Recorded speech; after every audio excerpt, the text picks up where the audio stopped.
तो आपली सगळी शक्ती एकत्र करून ना आपलं धान्य वाचवण्याचा प्रयत्न करत होता. मी किती माझं धान्य वाचवू शकतो ना, हाच तो म्हणजे याच्यासाठी त्याचा प्रयत्न चालू होता. पण त्या निसर्गाच्या अफाट शक्तीपुढे माणसाची शक्ती कधीतरी टिकली आहे का हो? होय मित्रांनो, हा व्हिडिओ ना 8 दिवसापूर्वी सोशल मीडियावर खूप व्हायरल झाला होता आणि ही गोष्ट आहे वाशिम जिल्ह्यातली मानोरा तालुक्यातल्या बाजार समितीतली. तर हा व्हिडिओ तुम्ही पण पाहिला असेल की त्या बाजार समितीमध्ये एका शेतकऱ्यांनी आपला माल, शेतकऱ्यांचा माल बाजार समितीमध्ये असतोच आणि त्यांनी पण आपला माल तिथे आणला होता.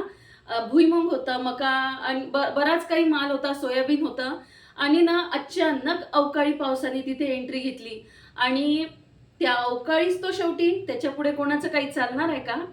आणि तिथे जो माल होता, जो धान्य होतं जे शेतकऱ्यांनी आणलेलं, ते त्या पाण्यासोबत पूर्ण वाहून चाललेलं होतं. आणि तो शेतकरी ज्यांनी इतक्या मेहनतीने ते धान्य पिकवलं होतं, त्यांनी आपलं रक्त त्या जमिनीमध्ये ओतलं होतं. कितीतरी स्वप्न त्या पिकांसोबत, त्या धान्यासोबत त्यांनी रंगवले होते आणि ते सगळे स्वप्न ताजे त्या वाहत्या पाण्यासोबत वाहून चालले होते. आणि ते दृश्य आहे ना, आणि तो जो व्हिडिओ मी पाहिला ना, खरंच म्हणजे मन अगदी हेलावून टाकणारा असा तो व्हिडिओ होता. ते पाहून ना मनाला खूप त्रास झाला.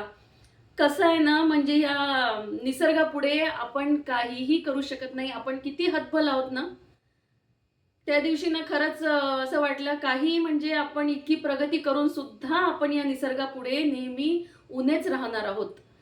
तर असा हा अवकाळी पावसाचा त्या दिवशीचा प्रकार मी तो पाहिला, तो व्हिडिओ पाहिला आणि खरंच विचार आला मनामध्ये, हा जगाचा पोशिंदा शेतकरी आणि खरंच हा किती बरा, म्हणजे याला निसर्गावरच अवलंबून राहावं लागते.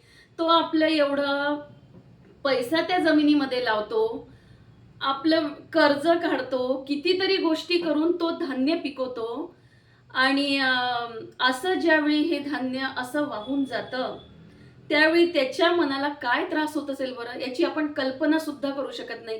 कारण त्याच्यासाठी त्यांनी जी मेहनत घेतली असते ना, ही फक्त त्या शेतकऱ्याला माहिती आहे. आणि कशी त्याच्या स्वप्नाची राख रांगोळी होऊन जाते ना एका क्षणामध्ये. म्हणून ना खरंच शेवटी अवकाळी ते अवकाळी, म्हणूनच त्याला अवकाळी म्हटलेलं आहे. आणि हा असा अवकाळी येणारा पाऊस नेहमी नुकसान करून जातो. आता अवकाळी म्हणजे काय बरं? तर अवकाळी म्हणजे जो त्याच्या नियमित वेळापत्रकानुसार न पडता अचानक केव्हाही पडतो, तो अवकाळी. आणि आता एवढा त्या शेतकऱ्याच्या हातातोंडाशी आलेला घास त्या अवकाळी पाण्यामध्ये वाहून गेला. आणि आता त्याचे पुढचे कामं जे सगळे त्यांनी त्या पिकावर त्याचे म्हणजे विचार केलेला असतो, की मी आता हे धान्य विकून मला पुढचं काम करायचं आहे, म्हणजे पुढचं बी-बियाणे घ्यायचं आहे, खत घ्यायचं आहे, काही घराची मशागत करायची आहे, मुलांचं शिक्षण करायचं आहे, कोणाच्या घरी लग्न जुळलेले असतात. कितीतरी स्वप्न त्यांनी त्या धान्यावर म्हणजे धान्यासोबत त्याचे जोडलेले असतात, की मी आता हा माल विकून याच्यातनं माझं पुढचं काम करणार आहे. आणि जेव्हा असं होते, त्यावेळी खूप म्हणजे खूप दयनीय अवस्था त्याची होते. आणि हीच म्हणजे हेच कारण आहे, की शेतकऱ्यांच्या आत्महत्या एवढ्या वाढलेल्या आहे. कारण इतका मानसिक तणाव त्यावेळी त्याच्यावर येतो, की त्याला दुसरा पर्याय काही सुचत नाही. तर अशी ही शेतकऱ्यांची अवस्था आहे. आणि जो सधन शेतकरी आहे ना, त्याला त्याच्या नुकसानीने म्हणजे एवढा फरक पडणार नाही, की तो तेवढी जोखीम तो उठवू शकतो. पण जो आपला हातावर आणून पानावर खाणारा शेतकरी आहे ना, त्याच्यासाठी मात्र हे खूप कठीण गोष्ट आहे. त्याला म्हणजे हे नुकसान सहन करणं त्याच्यासाठी खूप अवघड आहे. तर यासाठी ना बाजार समिती सुद्धा तेवढी म्हणजे जबाबदार आहे, की इतकं वर्षानुवर्षापासून माल त्या समितीमध्ये जमा होत असतो. पण तरी तुम्ही साधी व्यवस्था म्हणजे मालाची व्यवस्था करू शकत नाही. त्याला नीट सांभाळू शकत नाही. तर मग यासाठी कुठेतरी ह्या पण गोष्टी जबाबदार आहेत. आणि मग आता असं झाल्यावर शेतकरी विमा वगैरे त्या शेतकऱ्यांना लवकरात लवकर भेटला पाहिजे. म्हणजे त्यांना शासनाकडून सुद्धा मदत झाली पाहिजे. कारण त्यांचं पुढचं पीक, पुढच्या गोष्टी त्यांना करायच्या असतात. तर त्यासाठी शासनाने सुद्धा मदत केली पाहिजे. आणि शेवटी ना शेतकरी जगेल तर जग जगेल. शेतकरी पिकवेल तर आपण काहीतरी खाऊ. कारण तोच आपला पाठीचा कणा आहे. शेतकरी हाच आपला पाठीचा कणा आहे. त्यांनी जर पिकवलं नाही तर आपण खाणार तरी काय आहो. म्हणून त्याचं जगणं खूप आवश्यक आहे.